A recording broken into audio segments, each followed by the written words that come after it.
എല്ലാവർക്കും നമസ്കാരം. Welcome to super notes. അടുത്ത് വരാൻ പോകുന്ന പ്രധാനപ്പെട്ട ഒരു നോട്ടിഫിക്കേഷൻ ആണ് ഹൈക്കോർട്ട് അസിസ്റ്റന്റ് നോട്ടിഫിക്കേഷൻ. അതായത് ഈ വർഷം അവസാനം എന്ന് പറയുമ്പോൾ ഒരു സെപ്റ്റംബർ, ഒക്ടോബർ, നവംബർ മാസങ്ങളിൽ നമുക്ക് ഈ നോട്ടിഫിക്കേഷൻ പ്രതീക്ഷിക്കാം. അടിപൊളി ജോലിയാണ്, അടിപൊളി സാലറിയാണ്. പ്രത്യേകിച്ച് നിങ്ങൾ ഇംഗ്ലീഷ് ഓക്കെ ആണെങ്കിൽ അവിടെ നിങ്ങൾക്ക് ഗ്രാമറൊക്കെ സെറ്റാണ്, ഇംഗ്ലീഷിൽ നിന്ന് മാർക്ക് അങ്ങനെ പോകത്തില്ല, അങ്ങനെയൊക്കെയുള്ള ആൾക്കാർ ഉറപ്പായിട്ടും ചൂസ് ചെയ്യേണ്ട ഒരു എക്സാം ആണ് ഹൈക്കോർട്ട് അസിസ്റ്റന്റ്. അപ്പൊ നമുക്ക് ഇതിനകത്ത് ഡിസ്കസ് ചെയ്യാൻ പോകുന്നത് എന്തായിരിക്കും ഇതിന്റെ ഏജ് ലിമിറ്റ് വരുന്നത്, അതേപോലെ തന്നെ ഇതിന്റെ സിലബസ് എങ്ങനെയായിരിക്കും, ദെൻ ആർക്കൊക്കെ അപേക്ഷിക്കാൻ പറ്റും, ക്വാളിഫിക്കേഷൻ എന്താണ്, എല്ലാം നമുക്കൊന്ന് മനസ്സിലാക്കാം. ഓക്കെ, അപ്പോൾ ഏജ് ലിമിറ്റിൽ നിന്ന് നമുക്ക് സ്റ്റാർട്ട് ചെയ്യാം. ശ്രദ്ധിച്ചോടെ, ഇത് കഴിഞ്ഞ ഹൈക്കോർട്ട് നോട്ടിഫിക്കേഷൻ ആണ്. ഇതിന് മുമ്പ് വന്ന നോട്ടിഫിക്കേഷൻ വന്നത് 2024 നോട്ടിഫിക്കേഷൻ വന്നത്. സോ 2024 നോട്ടിഫിക്കേഷൻ വന്നു. 2025 ഏപ്രിൽ മാസത്തിൽ അതിന്റെ റാങ്ക് ലിസ്റ്റ് വന്നു. 2 വർഷമാണ് ഇതിന്റെ കാലാവധി വരുന്നത്. അതായത് PSC പരീക്ഷകളാണെങ്കിൽ 3 വർഷം റാങ്ക് ലിസ്റ്റിന്റെ കാലാവധി വരുമ്പോൾ ഹൈക്കോർട്ട് അസിസ്റ്റന്റ് റാങ്ക് ലിസ്റ്റിന്റെ കാലാവധി 2 വർഷമാണ്. അതായത് 2025 ഏപ്രിലിൽ വന്ന റാങ്ക് ലിസ്റ്റ് 2027 ഏപ്രിൽ ആകുമ്പോൾ റാങ്ക് ലിസ്റ്റ് അവസാനിക്കും. സോ 2027 ഏപ്രിലിൽ പുതിയ റാങ്ക് ലിസ്റ്റ് വരണം. അങ്ങനെയാണെങ്കിൽ ഈ വർഷം ഒരു സെപ്റ്റംബർ, ഒക്ടോബർ, നവംബർ മാസങ്ങളിൽ നമുക്ക് നോട്ടിഫിക്കേഷൻ പ്രതീക്ഷിക്കാം. സോ നോട്ടിഫിക്കേഷൻ വന്നു കഴിഞ്ഞാൽ ഒരുപാട് സമയമൊന്നും നമുക്ക് പ്രിപ്പറേഷൻ കിട്ടത്തില്ല. സോ പഠിച്ചു തുടങ്ങാൻ ആഗ്രഹിക്കുന്ന എല്ലാവരും ഇപ്പോഴേ നിങ്ങളുടെ പ്രിപ്പറേഷൻ സ്റ്റാർട്ട് ചെയ്തോളാം. എൻറ്റയർലി ഡിഫറെന്റ് ആയ ഒരു സിലബസ് ആണ്. ഞാൻ നേരത്തെ പറഞ്ഞ പോലെ തന്നെ ഇംഗ്ലീഷ് ഹൈ ആണെങ്കിലും ഉറപ്പായിട്ട് നിങ്ങൾക്ക് ആ ജോലി ഉറപ്പിക്കാം. ഓക്കെ, അപ്പൊ നമുക്ക് ഡീറ്റെയിൽസിലേക്ക് പോവാം. സാലറി വരുന്നത് 39,300 മുതൽ 83,000 വരെയാണ് സാലറി വരുന്നത്. ഓക്കെ, അതിനുശേഷം ബാക്കി ഡീറ്റെയിൽസിലേക്ക് പോകുമ്പോൾ ഡേറ്റ് ഓഫ് ബർത്ത് നമുക്ക് നോക്കാം.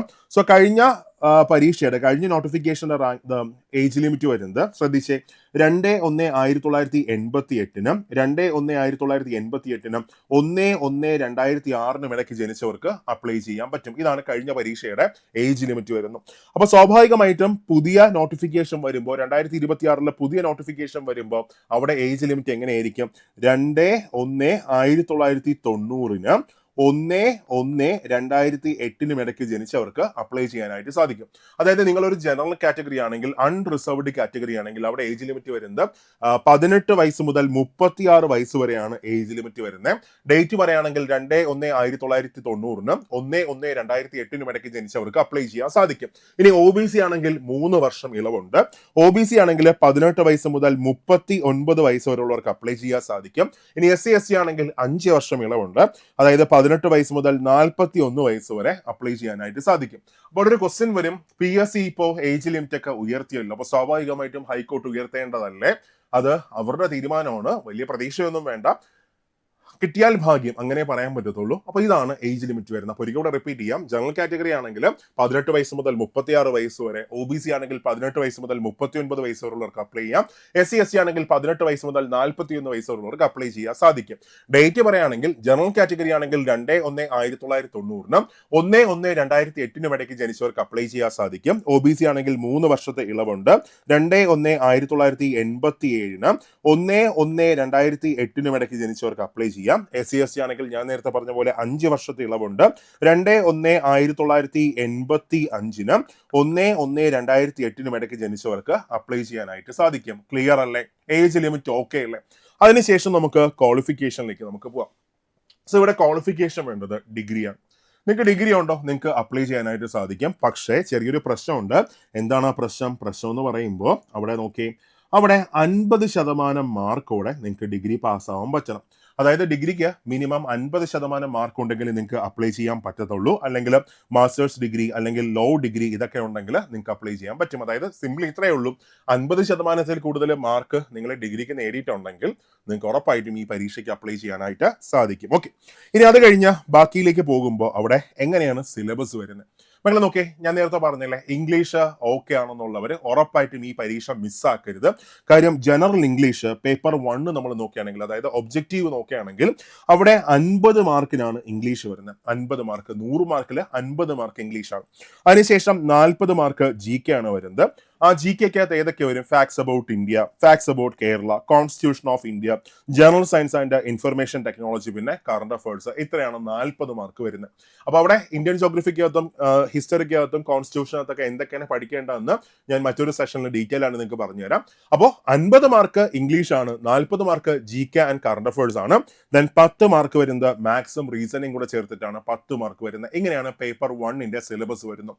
അതിനുശേഷം നോക്കാം, അതേ ദിവസം തന്നെ നിങ്ങൾക്ക് പേപ്പർ 2 പ്രതീക്ഷിക്കാം, ഉച്ചയ്ക്ക് ശേഷം പ്രതീക്ഷിക്കാം.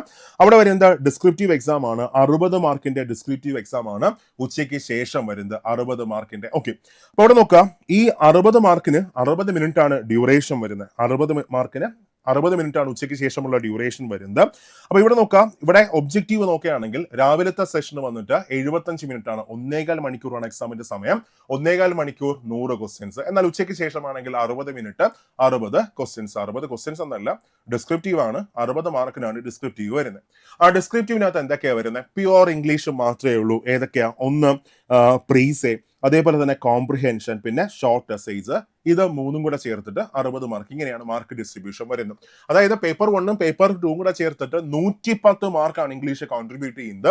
സോ ഇംഗ്ലീഷ് ഓക്കെ ആണെങ്കിൽ മക്കളെ ഈ നോട്ടിഫിക്കേഷൻ നിങ്ങൾ മിസ്സാക്കരുത്, ഉറപ്പായിട്ടും അതിനുവേണ്ടി പ്രിപ്പയർ ചെയ്തോ. നല്ല സാലറിയാണ്, പക്ഷേ ഒരു പ്രശ്നം എന്ന് പറഞ്ഞാൽ എറണാകുളത്ത് തന്നെ നമുക്ക് പോയി സ്ഥിരം അവിടെ നിൽക്കേണ്ടി വരും. കേരള ഹൈക്കോടതി ഇവിടെ മാത്രമേ ഉള്ളൂ, എറണാകുളത്ത് മാത്രമേ ഉള്ളൂ.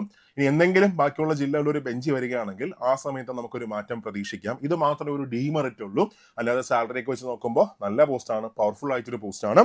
ഇനി അത് കഴിഞ്ഞ് ബാക്കി 10 മാർക്ക് ഇന്റർവ്യൂ ഉണ്ട്. അങ്ങനെ 3 ഘട്ടങ്ങളിലായിട്ടാണ് സെലക്ഷൻ വരുന്നത്. പേപ്പർ 1 അത് ഒബ്ജക്റ്റീവ് ആയിരിക്കും, പേപ്പർ 2 ഡിസ്ക്രിപ്റ്റീവ് ആയിരിക്കും, അതിനുശേഷം 10 മാർക്കിന്റെ ഇന്റർവ്യൂ വരുന്നുണ്ട്. ഇങ്ങനെയാണ് എക്സാമിന്റെ പ്രൊസീജിയർ വരുന്നത്. ഓക്കെ അല്ലേ?